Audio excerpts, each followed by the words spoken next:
La santé est notre état naturel. Alors qu'est-ce que la maladie? Toutes les maladies sont représentées dans nos gènes dans un état d'équilibre entre un frein et un accélérateur. Il n'est pas possible de manifester une maladie dans notre corps physique si elle n'est pas déjà inscrite dans nos gènes. C'est la rupture de cet équilibre entre le frein et l'accélérateur qui est le facteur déclencheur de l'expression de la maladie.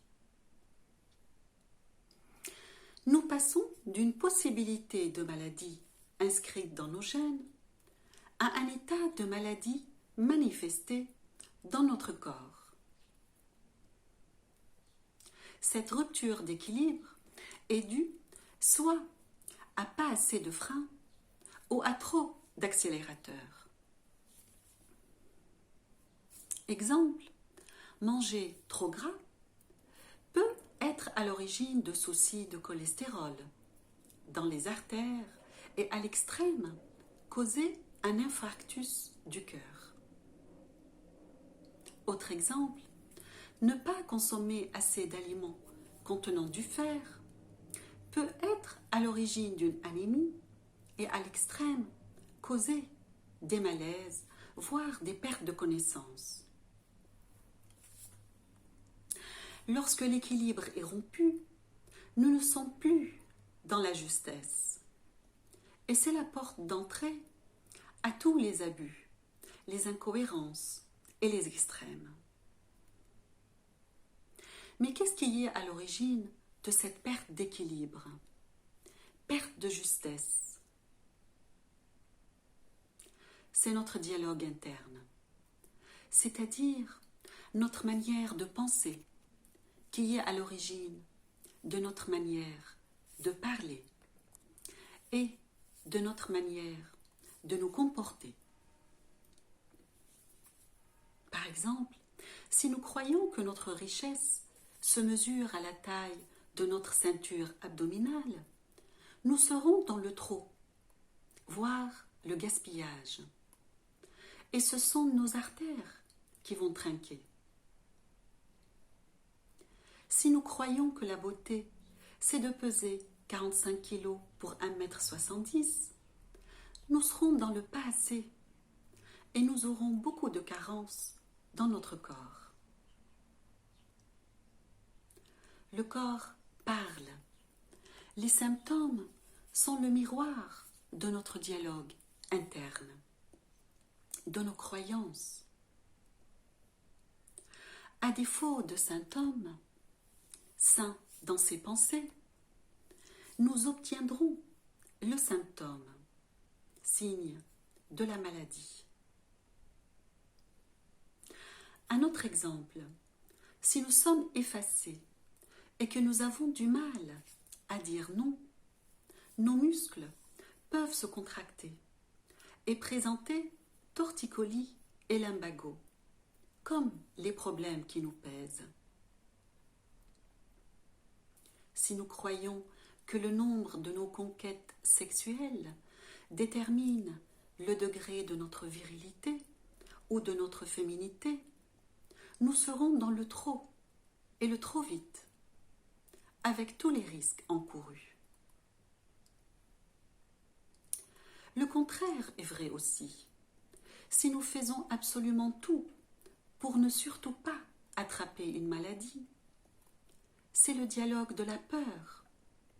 C'est méconnaître que la santé est notre état naturel et que nous n'avons pas à vivre constamment dans la lutte pour en jouir. Si nous vivons une relation qui n'est pas saine pour nous, dans notre travail, nos amitiés, notre relation de couple, nous serons dans l'anxiété, les insomnies, voire la dépression chronique, tant que nous n'avons pas pris conscience que continuer dans ce type de relation n'est pas juste pour nous. Il y a aussi évidemment, et malgré nos précautions, des maladies innées ou héréditaires qui peuvent être là. Mais même dans ces cas-là, nous avons une marge d'action sur l'évolution de ces maladies. C'est notre manière de les voir. Se dire que ce qui nous arrive n'est pas juste, ou que cette maladie c'est mauvais, ou que tout est perdu d'avance, ne nous aidera pas à aller vers une meilleure santé. Par conséquent, avoir une pensée juste telle que nous méritons la santé, ou la santé est notre état naturel, ou nous méritons d'être en meilleure santé si la maladie est déjà là.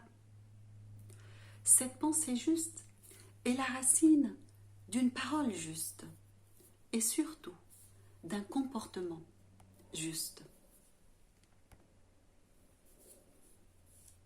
Cette pensée juste résulte de notre alignement à notre source intérieure de justesse, tout en étant toujours dans l'acceptation des deux polarités, c'est-à-dire notre comportement envers notre corps, pour être en bonne santé, ne prend pas racine dans la peur de la maladie.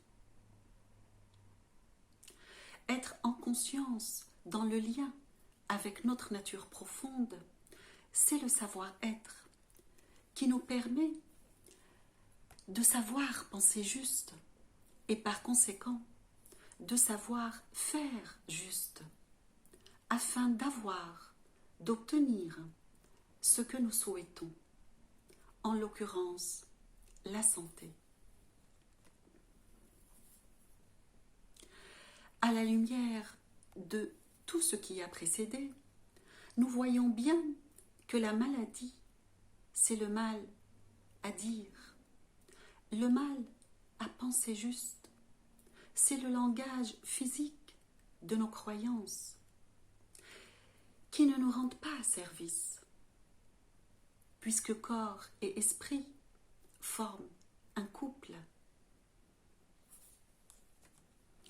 Et pour finir, la santé, la maladie, ce n'est ni bien ni mal.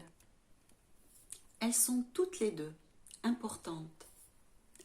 Elles ont toutes les deux leur place. Tout est bien et juste. Tout ce que nous avons à faire, c'est de faire attention, d'observer notre dialogue interne, notre langage, notre boîte à lettres, cet être qui est en nous-mêmes.